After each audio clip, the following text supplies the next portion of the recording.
Welcome to my channel. I'm Elizabeth Liz Muschett, and we are the Astrology Star Sisters. Today we're talking about Astrology and Tarot Capricorn season of 2025. And joining me today is Joy Vernon and Madam Ximon. Welcome, ladies. How are you? Great. Thank you for having us. As always, this is one of the things I look forward to every month. I do too. Huh?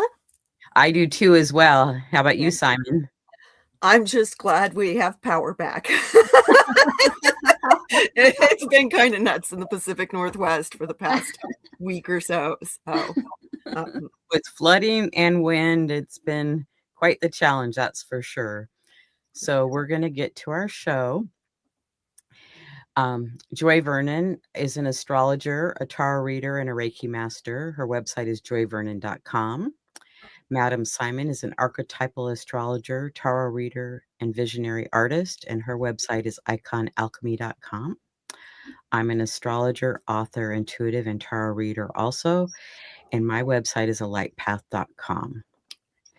So we are on Capricorn season 2025, and I'm going to turn this over to Madam Ximon because this is her art piece that she's sharing with us today. So go ahead, Ximon.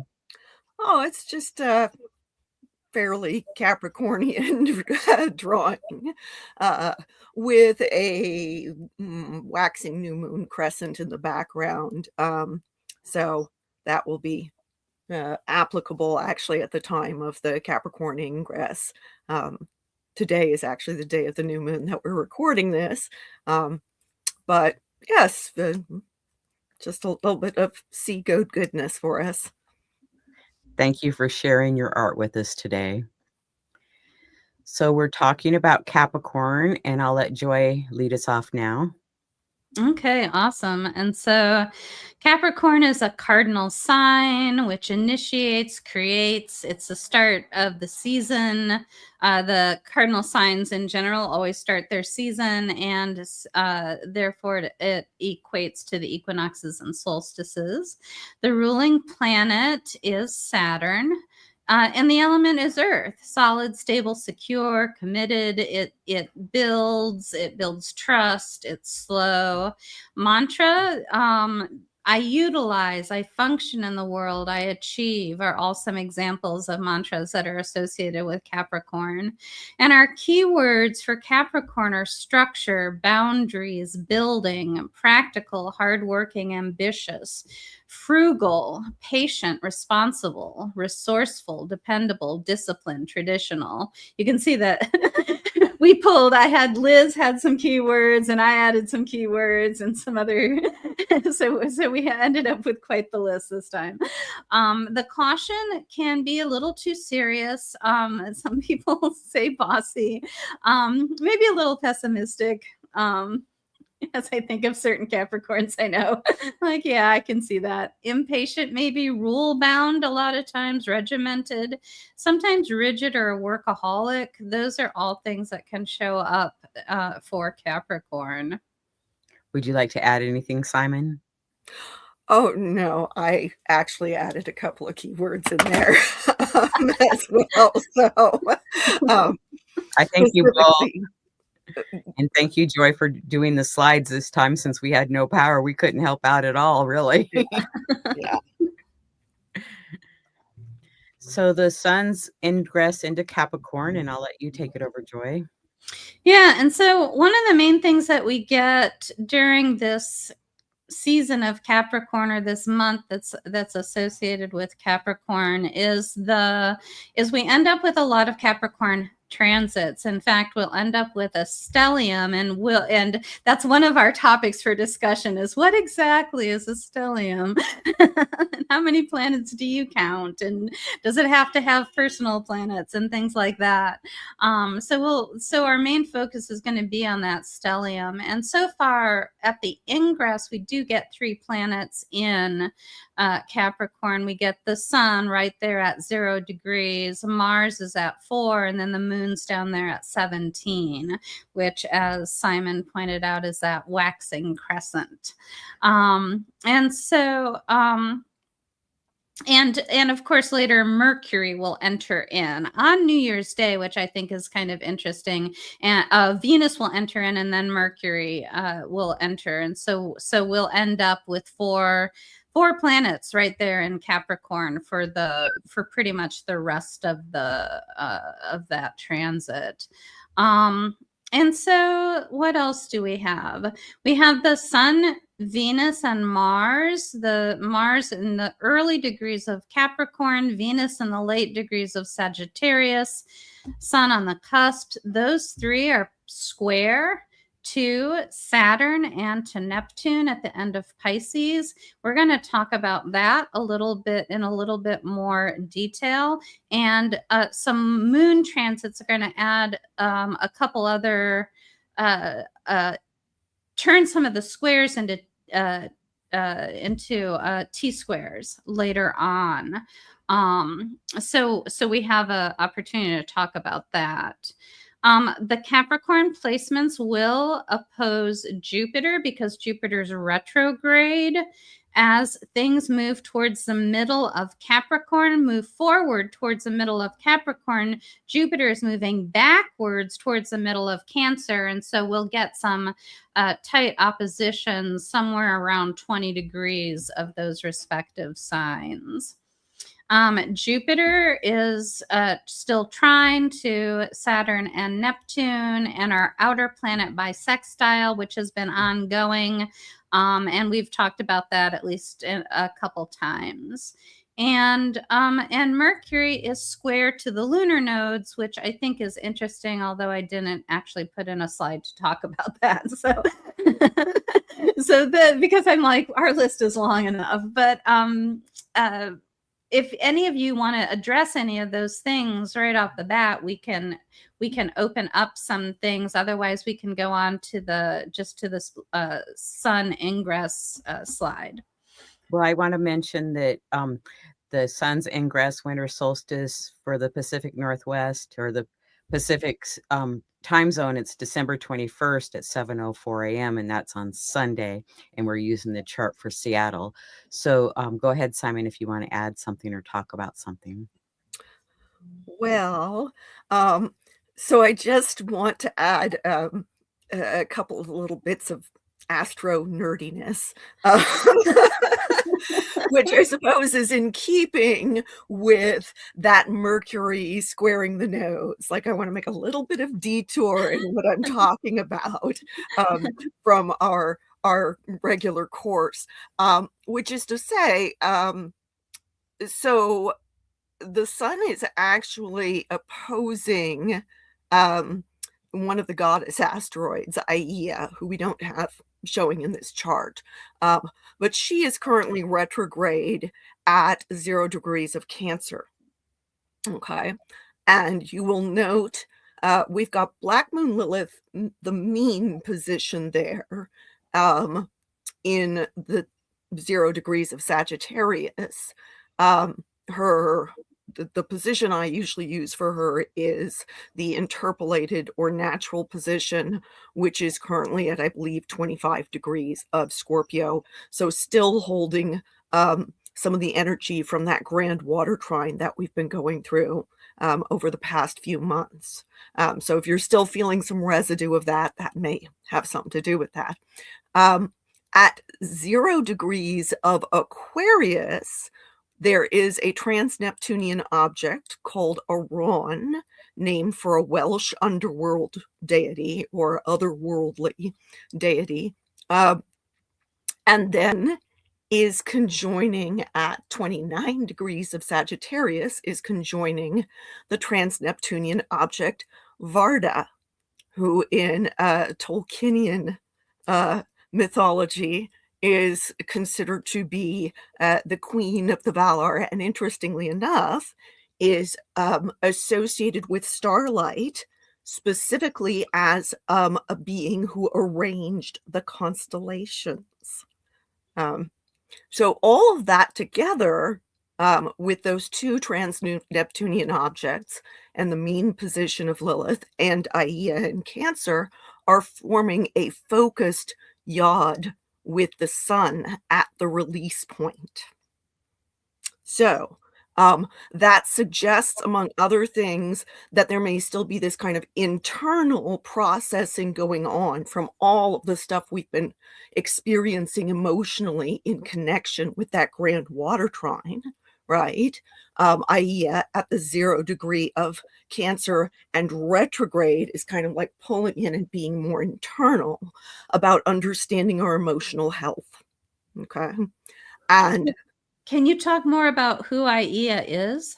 so she is a representative of health and hygiene. Oh, hygiene. Okay. The And how do word you say it? hygiene. Huh? How were you saying it? Aia. That would be the Greek Aia. way to say it. Most Got English it. speakers No, I say will say Hygeia. I hygiene. had no Right. idea. Right. So, yeah, but so since she's being opposed by the sun there, the sun at the release point of that yod, then suggests that we may find ourselves really leaning into the Capricorn archetype while this kind of more internal processing of the residue of the grand water trine is going on. We're going to be more inclined to lean into that Capricornian stoicism. And we just need to pay attention that we don't overdo it and go into workaholism or suppressing feelings or stuff like that. So, Oh, that's fascinating. Thank you. Well, and in your question to the stellium and Capricorn, I use 3 planets, and I use personal and outers with that myself. What about you, Simon? What do you do? I only used 4 for a stellium. If it's 3, to me, it's a triad, and that's great, but not a true stellium. And I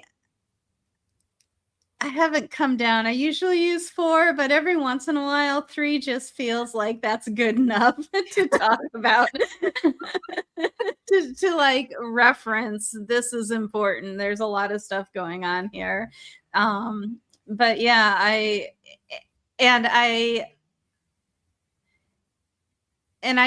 do I care if if you're doing 4, you don't have to have a personal planet there technically, I suppose, but it definitely does make a difference on how you're going to interpret it. So yeah, I don't always want to get lost. This is my anti-Capricorn. I've got too much Cancer. Like, I don't want to get in my Mercury and Pisces. I don't want to get bogged down in details or locked into place here. But yeah, I'll probably go 4 planets and a personal planet ultimately if you pin me down. But it's not something I'm locked into. Well, I like them fairly close together if they can be. So, but that's probably because I have 4 planets within 5 degrees. So that's maybe why. Oh, wow. No, I don't do that. That to me is a stellium. That's one of the things that allows it for me, that otherwise is just the way I'm looking at it, I guess, is just it's an intense conjunction. But the stellium lets me talk about the fact that there's just a lot of placements in that particular area. So that definitely, I really let it spread out throughout the course of a sign or a house. Exactly. So do we want to talk any more about this slide, or are we ready to go to the next slide? Unless Simon has anything else. I don't want to derail us too much. That's the fun part. Joy, lead us through the tarot cards that associate with Capricorn. Okay, so here's our sun ingress. So that first decan of Capricorn is associated with the 2 of coins. And the decan ruler is Jupiter, which is the major arcana card for that is the Wheel of Fortune. And the major arcana for Capricorn itself is the Devil card. And so we've got the Wheel of Fortune and the Devil together. And the Golden Dawn title, I think that the I'm like, if I squint, I can actually read the Thoth title right there is change. But in the Golden Dawn, it's harmonious change, which is probably influenced by the presence of Jupiter there. And I mean, I always think of the juggling aspect of this card, the exchange of things. And with 2, a lot of times when it comes up in a reading, it can be you're trying to juggle 2 things. You're trying to juggle, work and family, or work and school, or a full-time job and a part-time job. There's always that kind of, I've got to put my focus on 2 different things. And that really frequently comes out for me with that card.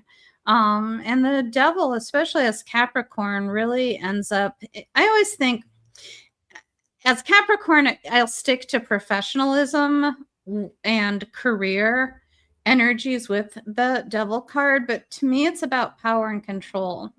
If you have it, you're doing great. Power, control, and money, really. And if you don't have it, you're at somebody else's whim, under their power and control. And so trying to find, and again, the idea of balance coming into this makes sense. Cardinal is maybe a little bit more, maybe not.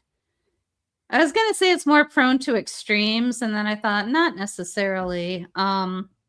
But at the very least, the devil, I think, can be prone to extremes. And so just trying to find some balance within all of that. And Simon, would you like to share? So with the 2 of discs in the Thoth deck, we see this is Jupiter in Capricorn, which would be the sign of Jupiter's fall, right? Jupiter is having to operate under Saturn's rules, okay? And so Jupiter's still trying to do Jupiter things, right? Jupiter is still trying to show us the opportunities, to show us the possibilities that we may be able to make good use of. But Jupiter is having to do that in a Saturnian fashion. And so that means that these are opportunities or possibilities based in hard work, based in practicality, and a sense of realism and awareness of our limitations. And so, I find that very interesting, especially in light of what Joy was saying about balancing 2 things, right? There are possibilities, there are opportunities, but they require something. And they typically require some elbow grease, some sticking to things, some persevering through things in order to find what we may be able to make use of things with. It's kind of like panning for gold. Right? That's not oh yes, there's gold just lying around for me to pick up. No, I have to sit here and do this hard work of sifting and sorting and persevering until I actually find something. Okay. So, with the devil card, there are some notable things that we can see here. First, note that the devil figure is in fact just a goat. Right? He's not really so horrifying and doom and gloom looking as he is in the other card. Okay. He's got his third eye open. Okay. He has this kind of humorous expression on his face, and this crown of grapes on his head, because the goats like to run amok in the vineyard when the grapes have fermented on the vine and eat those grapes and get themselves good and drunk. And this card is not an invitation to get drunk per se, but it is operating under the principle of in vino veritas. in wine there is truth, or more to the point, that we need to be willing to sometimes change our perspective in order to be able to see our situation clearly. We've got all these figures trapped down in the testicles of this phallus behind the goat. And there is kind of this implication that we may feel trapped or oppressed, and yet with a change of perspective, we might be able to see how, where we have participated in our own oppression and where we are capable of liberating ourselves. So yes, there are the material concerns that Joy talked about. I mean, it's very hard to not see oneself as oppressed if one is struggling just to get food on the table, right? But at the same time, the ability to see where we are free, where we are not shackled, even as we are struggling with those kinds of material realities. That is part of where the meat and bones are in this card. Okay. The sustenance of this card that says, okay, yes, there are hard Saturnian realities and constrictions, but how you choose to see them and work with them or be imprisoned by them, that's up to you. Thank you. Anything else you'd like to share, Joy? Okay, now we're off to the squares and the T-squares. Go ahead, Joy. So, and Simon added a lot more detail than what I had, and I had a whole bunch of abbreviations because I was like, what? Simon was just like, I'm like, okay, cool. So we can look at this with a little bit more detail than what I had. So December 21st, our ingress date, we've got the Sun, Venus, Mars. They're separating from squares to Saturn. They've already kind of passed through that point and are moving away. Sun and Mars are separating. They're even separating from squares to Neptune, which is at 29 on this, well, it's 29 right now, and it will be still at 29 on the date that we're talking about here, the 21st. But Venus is applying, will still be applying to Neptune by square. Now, December 29th is the date that Mercury squares Neptune. And of course, it'll be applying to, or square Saturn, but of course, it'll be applying to Neptune as well. But that is the actual date that it comes into that square with Saturn. And we've got January 1st as a date that it squares Neptune, and then that would be in the morning, and then in the afternoon is when it moves into Capricorn.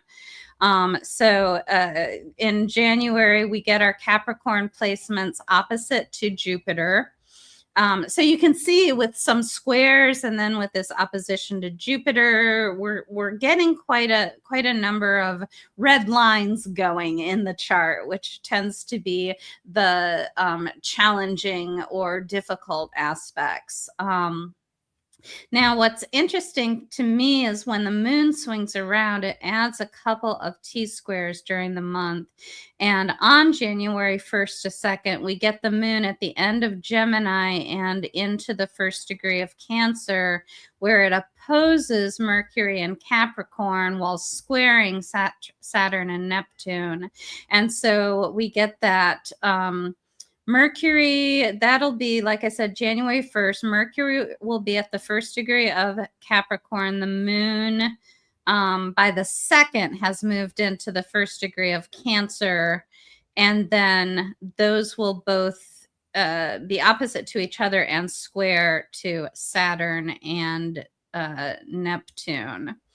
And I think one of the things to think about here is Saturn and Neptune are both, they're spending their 2nd really their third time. They're both direct now. Their third pass through this area of the zodiac. They went into Aries, went backwards. Now they're going forwards again. So they've been here. They're not making a whole lot of progress, is what it feels like. And that's the thing that we get with those retrogrades. And on top of that, we've got a whole bunch of planets sequentially throughout the month that are creating that friction with that placement. And Saturn itself is not exactly well lubricated. And so the idea of this friction again is really intensifying. And so there can be, and we can experience frustration with that kind of thing. And then the moon is just, once you go into a T-square, you've got one more planet from the other side also adding to the friction. That can get kind of intense and very stuck feeling. Now we have another T-square, but it's with different planets. And this is later in January, about the 9th and 10th, when the moon will hit mid-Libra. And there it'll square Jupiter in Cancer and the Capricorn stellium. I think that T-square goes exact at 20 degrees, I think, somewhere around there. And again, I forget if it was I think it was on the 10th that it goes exact. But it's pulling in there on January 9th. And so that's a different set of squares. This one's not involving Saturn, but even when we're shifting some other planets like Jupiter, we're still working with that kind of stressful, friction-filled experience. Joy, can you tell us what a separating square is and an applying one, and oh, sure, you can add two? Yeah, when something is applying, it's moving towards, and when it's separating, it's moving away from. So, for instance, Venus for this chart is at 26 degrees of Sagittarius. So it has applied to 25 degrees of Pisces, where Saturn is, and has then perfected that at 25 degrees. Now it's separating from that and has moved 1 degree or half a degree past that perfected square. And so a lot of times when something's applying, the intensity is increasing and the thing that's happening is yet to come. The experience of that energy is yet to come. Then when it perfects, it's at its most intense. And then as it separates, it is more of a release of the energy, moving away from the energy, leaving it behind. Thank you. Simon, do you have anything to add? So part of the reason why I was insistent on putting the applying and separating and all of that in there is that depending on the planet, it can very much change how we experience these transits.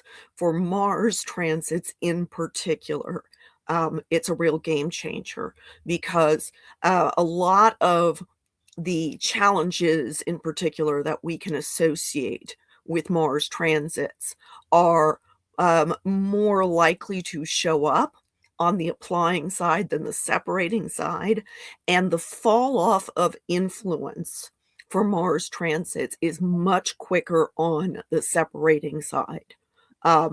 So a lot of times it's like, we get all this kind of, Mars busyness and maybe some temper and whatnot in the lead up. And then shortly thereafter, it's like, well, where did that go? So that's actually what got me paying attention to all of that in the first place. And, wanted to pass that on here. And then 100%. And the square aspect is ruled by Mars, so it really is his favorite aspect. Simon, is there anything else you want to add what Joy covered? No, I think she was pretty thorough. You did a great job, Joy. Thank you. So here we have the tarot cards with the squares, and I'll let Joy start. So basically what we're looking at, again, in terms of that, particularly the applying energy as we're coming in from 20 to 25, the planets in that last decan of Sagittarius, which is the 10 of Wands, are squaring Saturn and Neptune, which are which planets are in the last decan of Pisces, which is our 10 of Cups. Again, the square is ruled by Mars, which is the Tower card. And so, and you can see this energy is the tens are very intense. The tens are a final culmination of the entire energetic signature of the suit. And so the 10 of Wands is oppression, it is difficulty and challenge, whereas the 10 of Cups is perfected success. It is ongoing grace and goodness and ease. And then that Tower in between is, again, our square energy, and how this is such a Capricornian idea, even though we're looking at Sagittarius and Pisces, but how much hard work is the right work to achieve the goals that we want and the happiness that we want. And how do you navigate that? Like, some people work more and more and more and take on more and more responsibility trying to achieve happiness, but they can just get bogged down in the path to get there, instead of having the release and the just pleasure that you get from reaping the reward. Capricorn, the Capricorn part of this is very much going to be responsible for that sense of reward, and letting us experience that. And so that, I think, in my mind, is kind of what's going on here. And Simon, do you want to talk about the Thoth cards?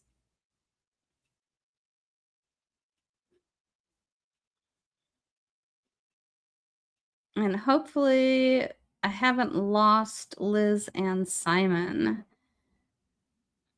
which I'm worried that they might be having some power issues again. And we are live, so I'm going to sing and dance for you while we're waiting for them to hopefully come back very soon. And if they did lose power, I'm sure that I will be off the air momentarily. So, what can we talk about? 10 of Wands and the 10 of Cups. I think part of that, like I said, there's a lot of extreme in those things. And the Tower is, I mean, it can be a card of collapse. It can be a card of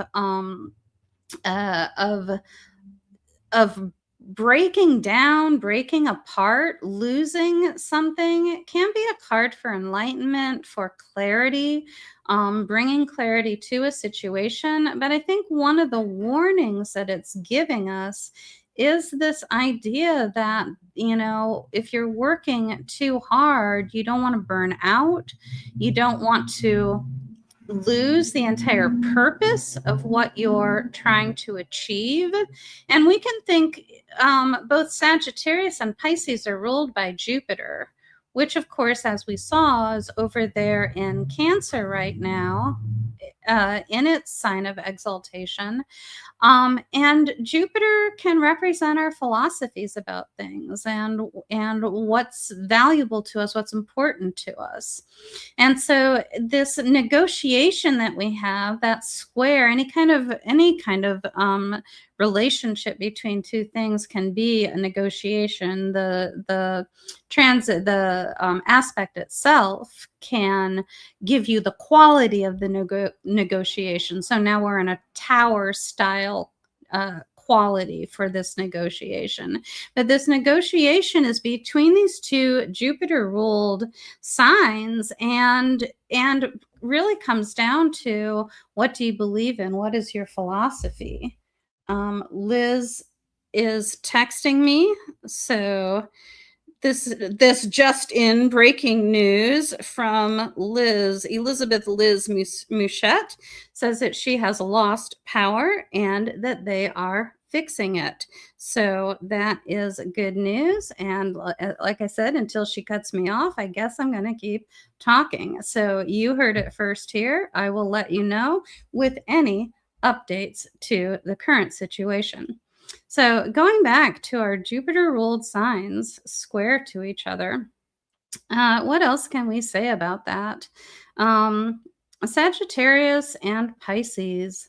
Sagittarius has, that's another thing. Sagittarius to me has a very anticipatory energy. It feels like it's coiling up, ready to go the distance. And that 10 of Wands in particular, Sagittarius is associated on the body with the thighs, and that's a source of power. And that sense of coiling up those muscles allows you to spring forward, to launch into swiftness or something like that.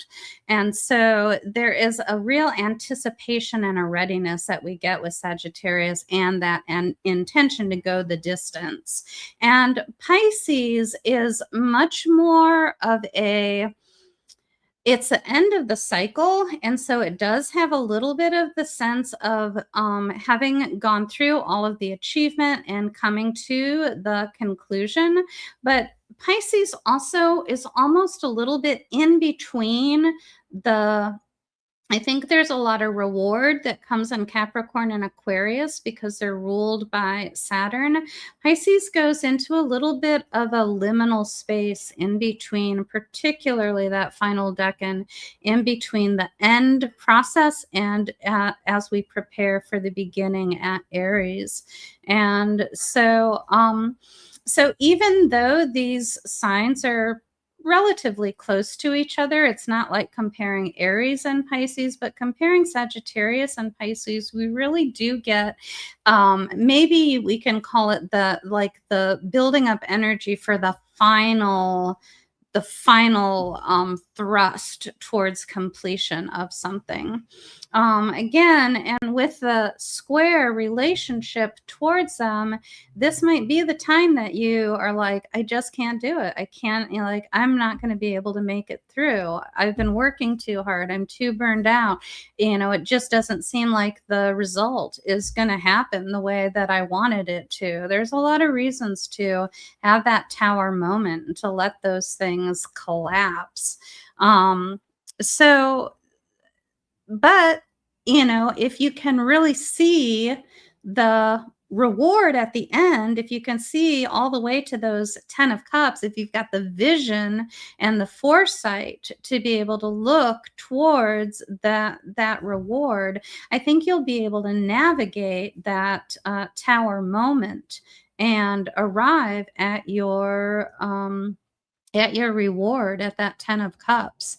I was reading a couple books on building habits and trying to get into there's another mutable sign for us to consider, Virgo energy, that building those habits and creating those and that would be opposite to where end of Virgo would be opposite to where Saturn and Neptune are. But one of the things that they say about habits is that it helps to anticipate a reward. And I have my own personal objections to that idea, because I think that when you get into a good set of habits, they become almost addictive. And it's like you can't not do it. So I don't think there's always a reward, but if you're trying to start a habit, maybe that's what these authors were trying to talk about. It helps to anticipate a reward. The more you can anticipate that and get that little, dopamine hit saying, oh, yeah, I achieved this. I got this done today. The more likely you are to be able to navigate the challenges that the habit itself it's just hard to get habits going. And like I said, the once you can get them going, they fall into a good routine, but anything that interrupts them then can collapse it. And you kind of have to start at the beginning again to build that. But when you are trying to build it, that reward helps. And so again, as we're looking at the astrology here, we've got that end of Sagittarius energy, this final push through this last quarter of the zodiac to achieve our 10 of Cups reward at the end of Pisces before we start again with the whatever's next on the list in Aries. And really concentrating on that reward, those 10 of Cups, what does that represent? The happiness, the connection, the feeling of having overcome. If you look carefully at the 10 of Cups card, you will see a lot of water in the background. And this is really relevant to the flooding that we've been having here in the Pacific Northwest. But there are kind of puddles along it. And sometimes when the card is redrawn and recolored, it looks like there's a little stream. But if you look at the actual Pamela Coleman Smith drawing of that 10 of Cups, you'll see little puddles along in the background, in between where the family is in the foreground and the house in the background. And so I guess in the middle ground, you'll see these puddles. And I believe, especially because the rainbow symbolism is used, I believe that this card is trying to represent the aftermath of a flood.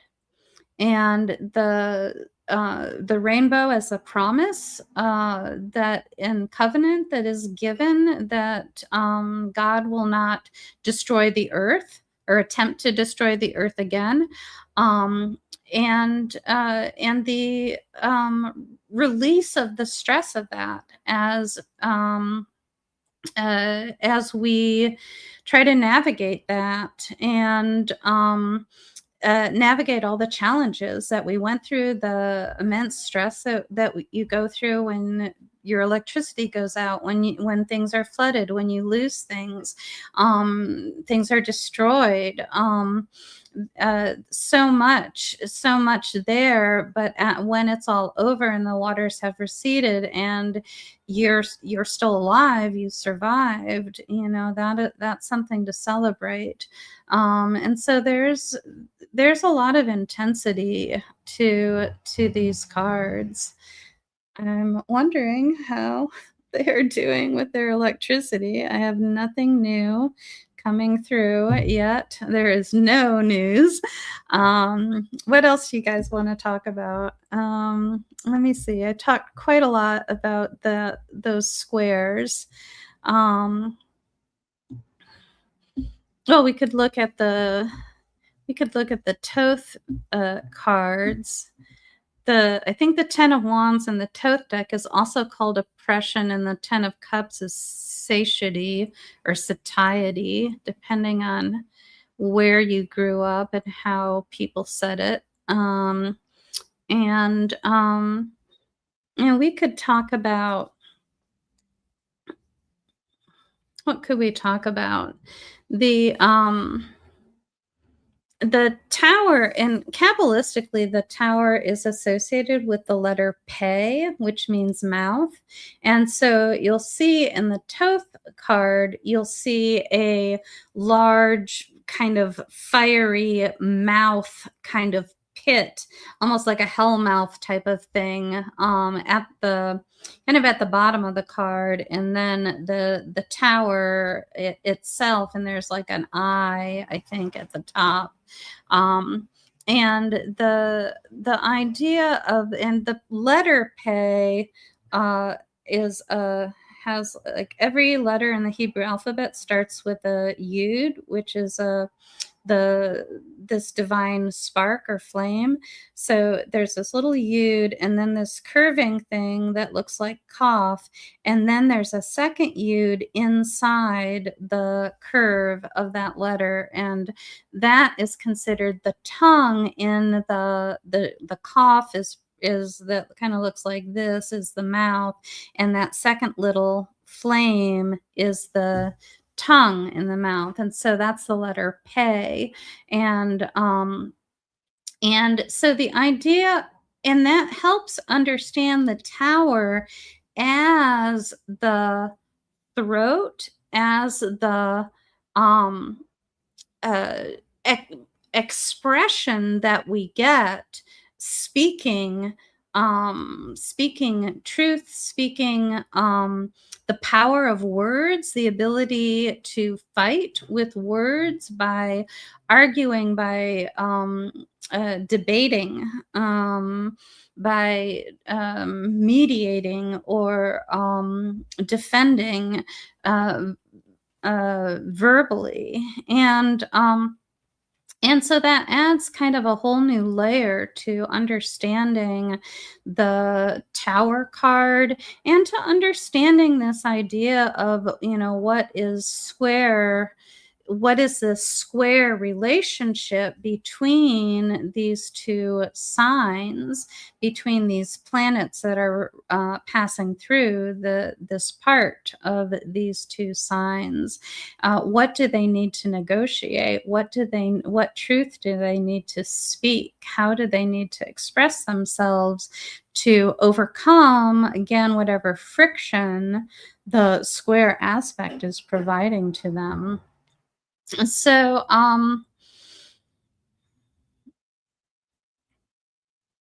what else can we talk about? Let's see. I'll do another song and dance number. La da da da da. Oh, I hope they get back soon. And I'm really surprised that the power went out, that this thing is still going. I've got a thing in the corner saying that I'm still live 46 minutes in. So I'm like, So, yeah, I wish I had access to like the comments or something. There might be something good in there, but I have no access to that. If I do I have access to that? Let's see how this thing works. I've got something. Nope, that doesn't do anything. What does this do? Oh, and I'm in full screen mode, and so I can't see the chat. Comments. Nope. Somebody just said, is this live on all signs in Capricorn season? I'm not even sure exactly what that means. So that is the only comment that's come in. This is a live podcast. Yes, it is. I don't know what you mean by all signs, but it is. We are discussing Capricorn season and the Capricorn and the transits during Capricorn season is what we're talking about today. If you have any more specific comments, since I've now learned how to see the chat, you're welcome to add any comments there, or any questions that you have. Hopefully Liz and Simon will be back very soon. It's been probably, how long has it been? It's been not quite, it's been more than 15 minutes, I think. And so what else are we talking about? I don't have access to the, Liz has she's the one that runs the StreamYard. So she has the PowerPoint. So I don't have that for you either. So after we talked about the squares, I think the next thing on the agenda was to talk about the Capricorn stellium. I kind of don't want to do that without other people to discuss it with. I don't see any new emails in or chats in on my phone. And I know that the I know that the rule of radio is that you're not allowed to have dead airspace. So again, I wish I could go to commercial or the news or something like that, but I guess I will have to just keep talking. Luckily, nobody's watching this. I don't know what happened. I don't know if Liz will put this recording up on YouTube like she usually does. For me to refer all my people to this thing where I just sit and stare at the camera and talk and kind of look off into space and talk and have nothing to say.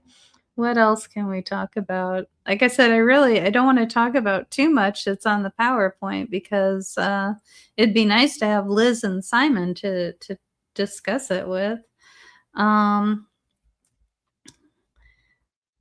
So no additional comments over in the chat section. What else can we talk about?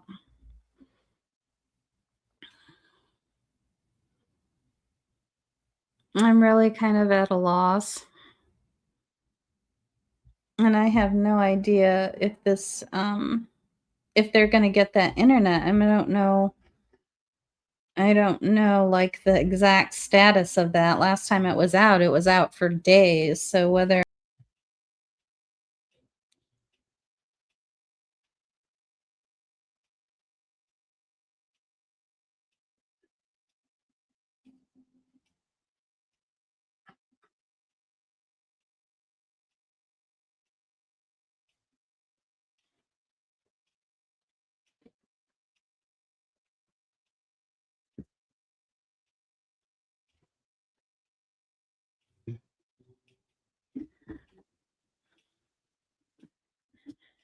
Just have to wait for Simon to sign in, and then we'll be ready to go.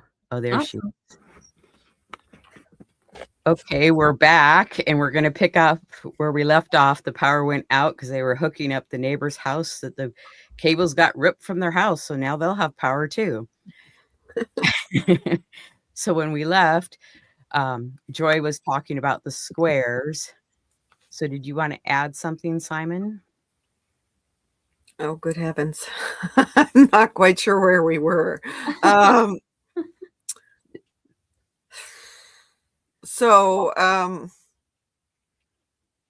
Right, we know that the square has the affinity with Mars, and Mars, of course, is represented by the tower.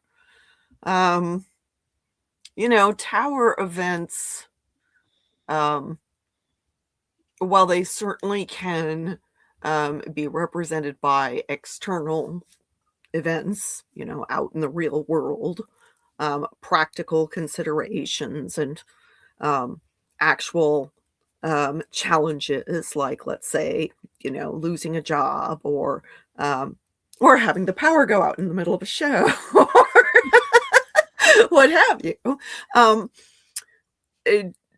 Typically the real work of tower events is internal.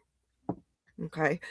They very much relate to a shift in our perspective, not unlike what I was just talking about with the devil card.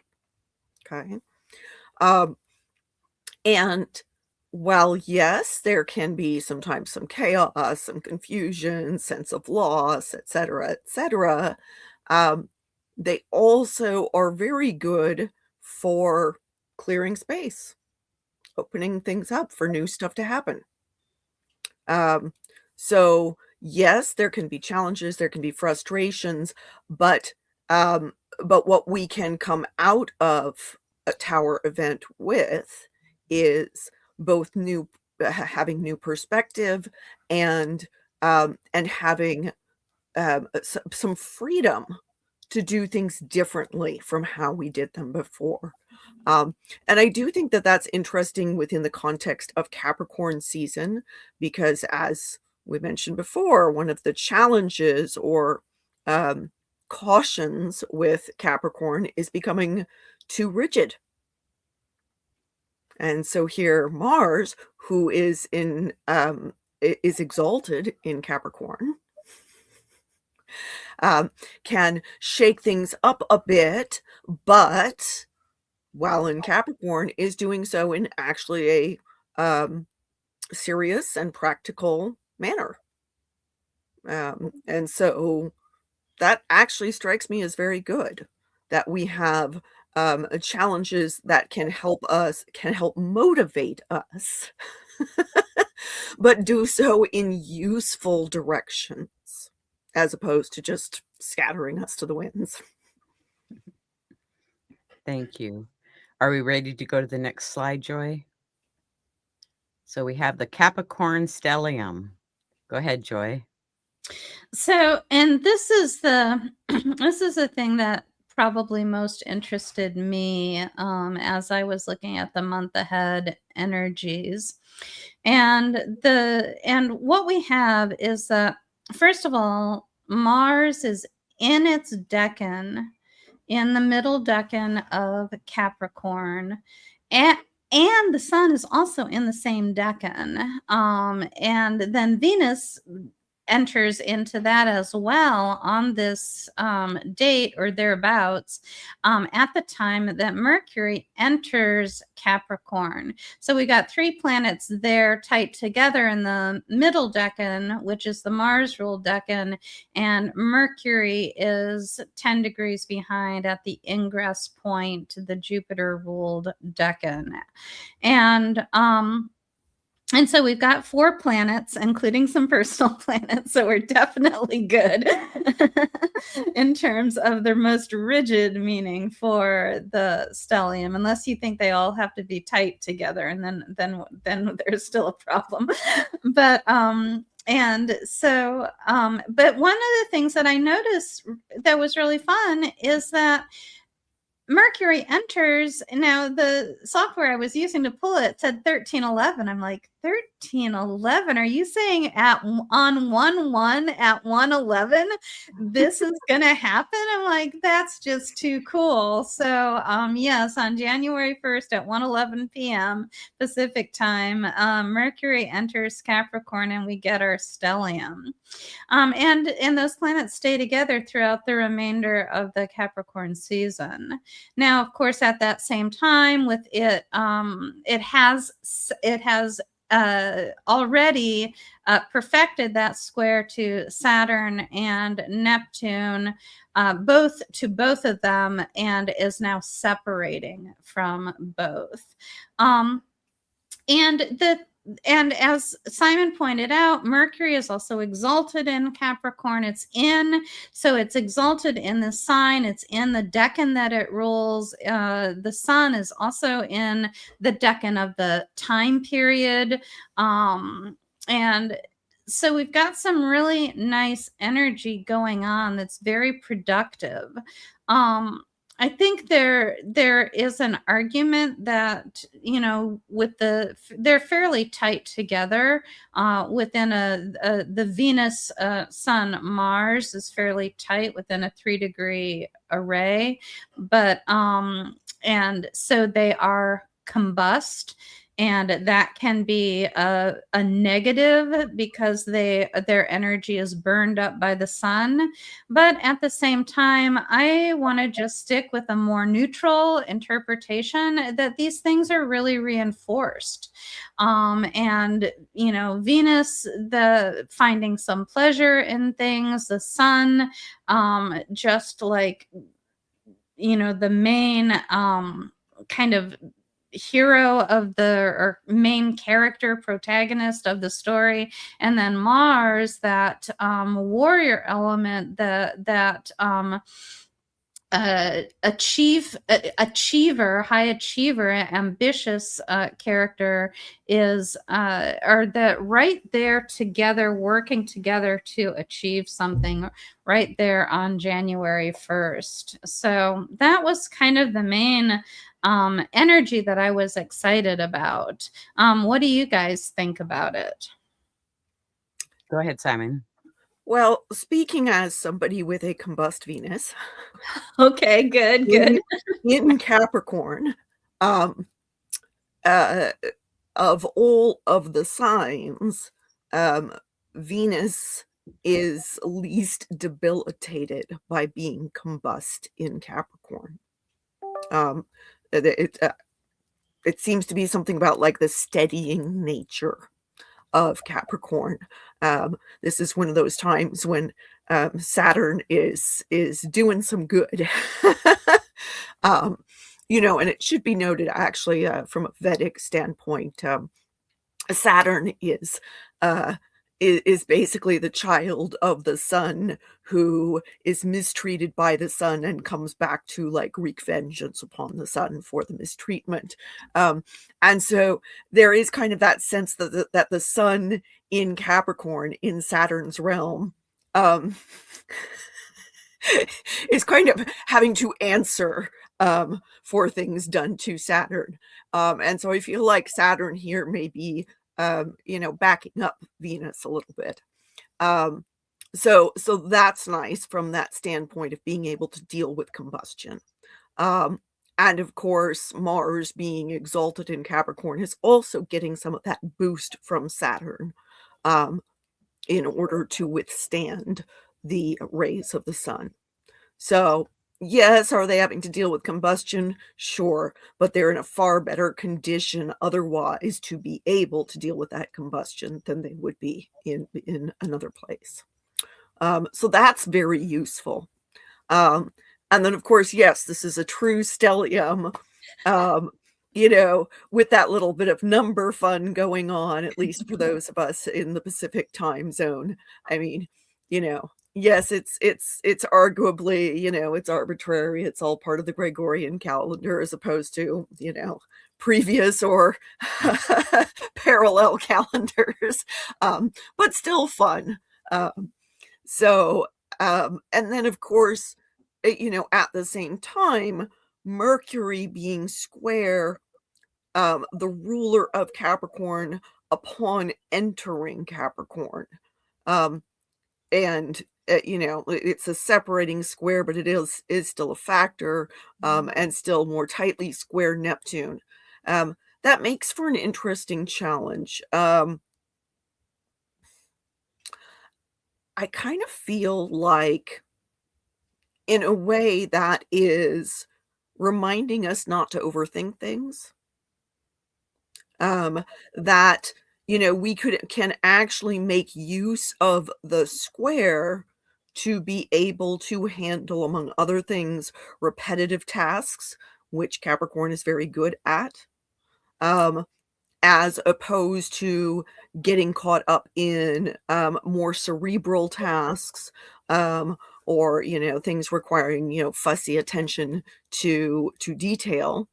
You know, the more Virgoan kinds of tasks. Instead, you know, just really putting our shoulder into the kind of hard work that might otherwise, you know, if we let ourselves think about it too much, might be overwhelming. But if we're just operating within that kind of instinctual realm, and also letting ourselves perhaps even daydream a bit while doing it. Okay. I think that this is actually a time when that could be a useful thing to lean into.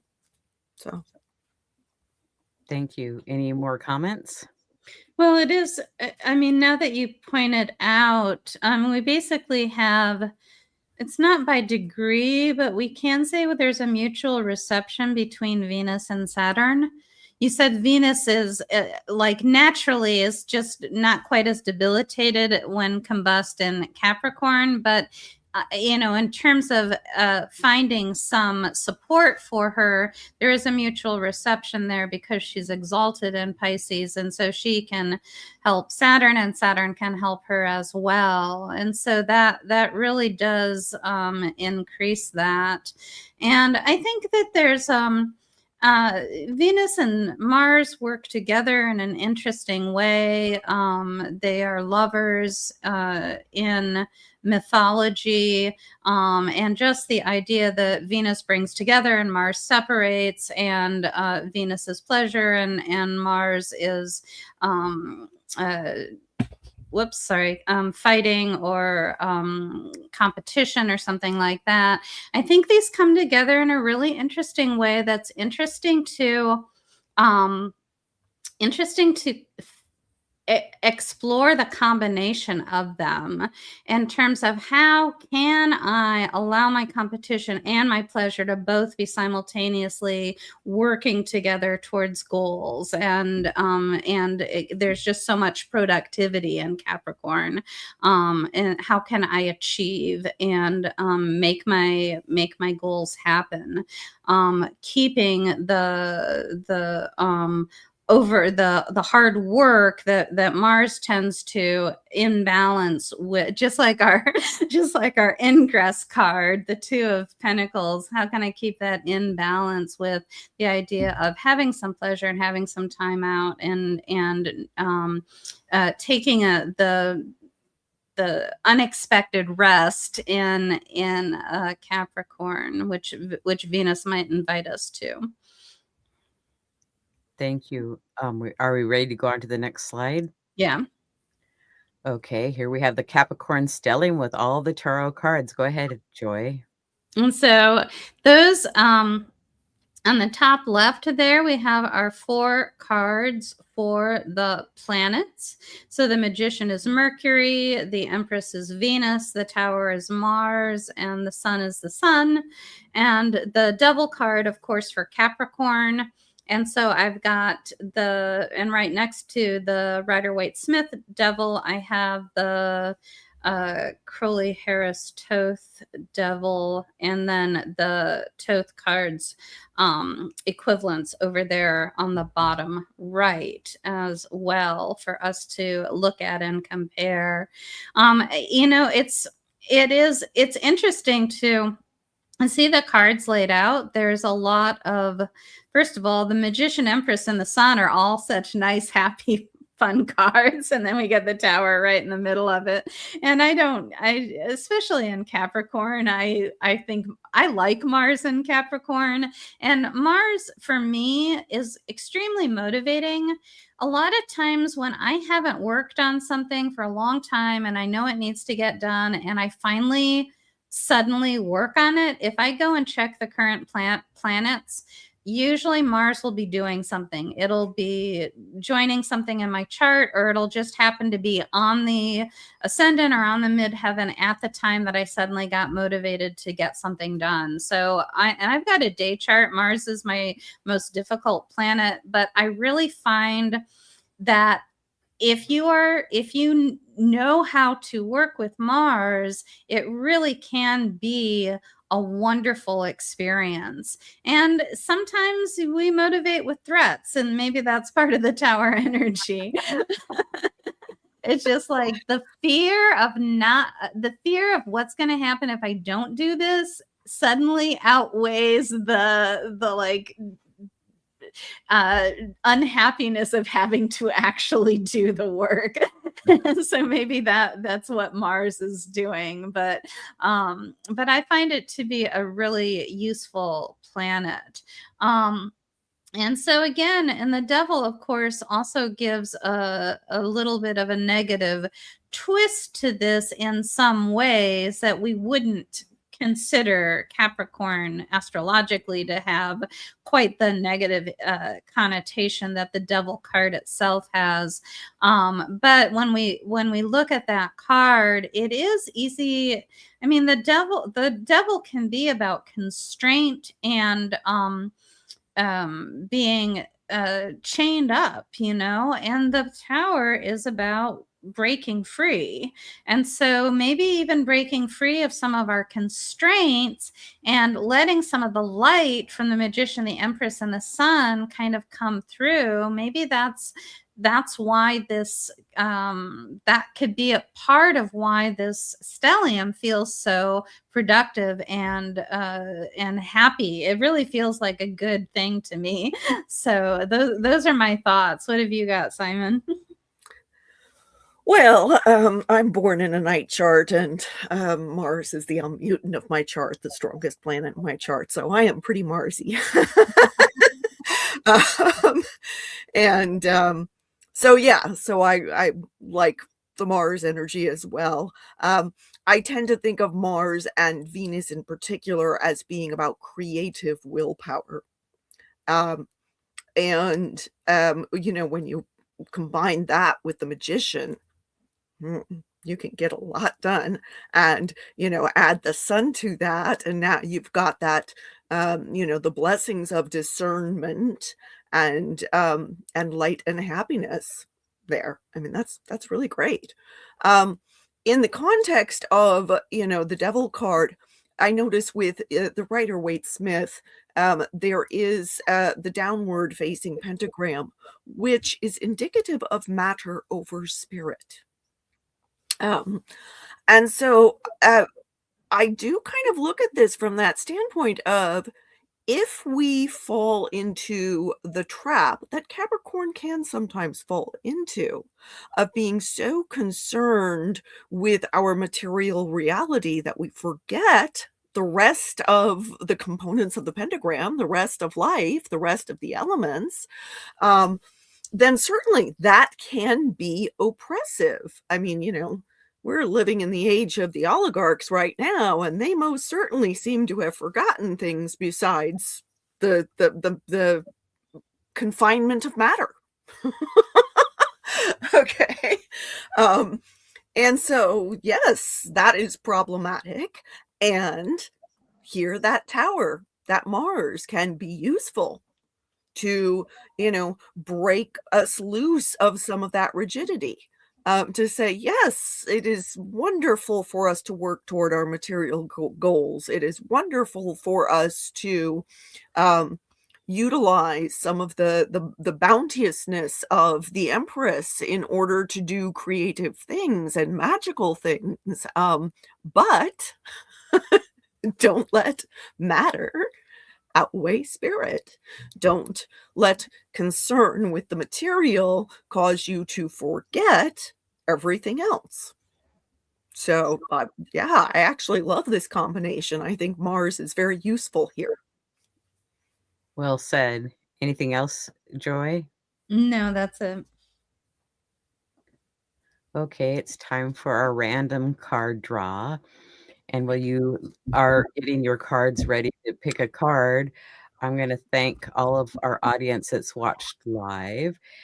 We appreciate you watching the Astrology Star Sisters talking about astrology and tarot each month.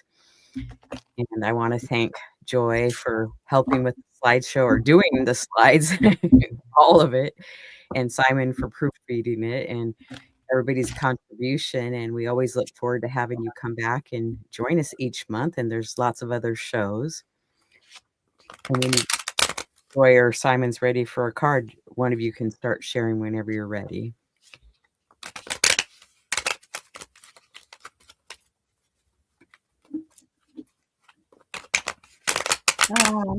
So I grabbed my Yuletide Tarot, which is a seasonal themed deck by Christopher Hughes, and is it's just a very fun deck. It's art by Aaron O'Leary Brown. And so I pulled the King of Candles, which is a King of Wands. And that's going to be, King of Wands is going to have a lot of authority, a lot of leadership, usually high up in business. There's the fiery spark that we get with those Wands cards that can be motivating, that the kings are the fixed sign, and so they have a lot of stability, security, established qualities that are usually not up for negotiation. They're committed and stable in terms of what they are doing. And in terms of, I think one of the things that this says to me in terms of how to use this energy is just this idea of, this is interestingly, it came up in some readings that I was doing today. So I'm kind of like, I hope that this is good for everybody and not just for my clients today. But the thing that comes to mind for me is, as you as we look forward to this Capricorn stellium, as we look forward to New Year's Day and the fresh start energy, as we're coming up with resolutions or trying to start new projects, I think one of the main things that can be very useful is to think about what is already established within your work, what is already going well. Because a lot of times when we try to think of resolutions, we're trying to think of, oh, what I've never done is, but I really want to do, or what I've never been able to achieve is this. What if we start and build from the things that we're already successful from and try to expand on those rather than always trying to come up with something new and a new direction to go? And I think that King of Wands, who is well established but still has that fiery spark of impetus, I think that's what he's saying is like, let's start from where we're already strong and build on that. Can you show the box or the book Yeah. with the deck again? Because I didn't have you full screen then. Okay. So Yuletide Tarot, and it's a really cute deck. I really like it. It's fun to use at Christmas time. Okay, Simon, go ahead with your card. So I pulled the Three of Wands reversed. This is the Sun in Aries with the keyword of virtue. I find it interesting in light of what Joy pulled. So, it's another fiery card. And yet its reversal indicates perhaps thinking about it a little differently, right?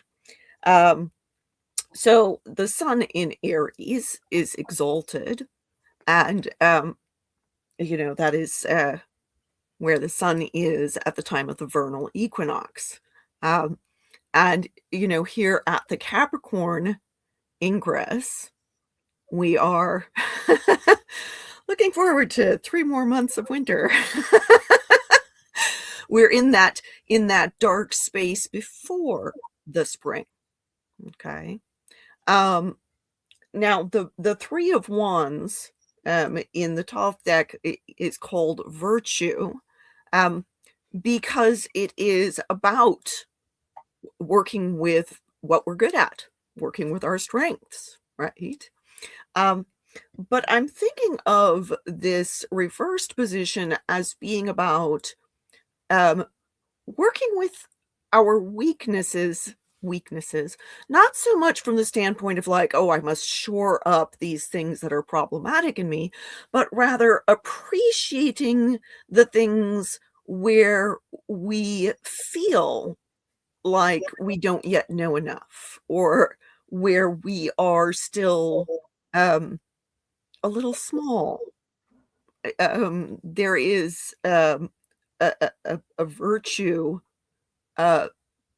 in a Chinese philosophy that is the Te, which is, and I'm probably butchering the pronunciation, but it is the virtue of the small, the virtue of that which is humble. And when we think about we think about Capricorn in terms of, long-term goals and the ability to climb high mountains and achieve, but often real achievement is built upon small things. And great action or great achievement is built upon small, humble actions, the little things we do day to day. And so I very much feel like this card is about appreciating those small things and our small qualities, our humble qualities, where we may not be so well developed yet, but if we are persisting over time and honoring those things, they will help us to build something great. Thank you. So, Joy has a slide here. I'll let her tell you about it. Yeah, so tomorrow morning I have Mars and Capricorn start 2026 with a bang. We'll continue on with some of this discussion about this stellium and the January 1st 1:11 p.m. Mercury entrance and the creation of that stellium and how to use those energies to set some goals and feel empowered with those goals for next year. So that is tomorrow morning, and you can sign up. It's an online thing. You can sign up via Meetup, and that is free. Thank you. And go ahead. And this is just my slide from my website, and you can find my blog there, book an appointment, find links to various things there. Thank you. Simon?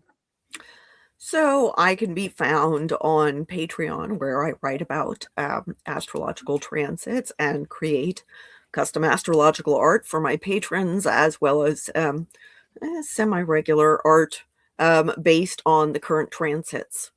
And like Joy and Liz, I am a consulting astrologer and tarot reader.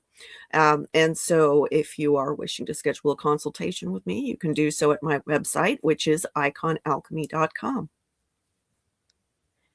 And I'm a consulting astrologer. I have a newsletter, and you're watching my YouTube channel, so I appreciate you subscribing and liking and contacting me. And I have a variety of other shows in the archives and weekly 1 to 3 shows that come up each week. So I look forward to having you join me again very soon. I want to thank our sponsor, Astro Peregrine Software, an astrology software for Mac and Windows. And you can find out more information on astroperegrine.com. Well, I want to thank both of you for joining me today. It's been fun and a pleasure as always. And so we'll be back next month to continue our conversation. So we're going to say goodbye for now. So bye. Bye.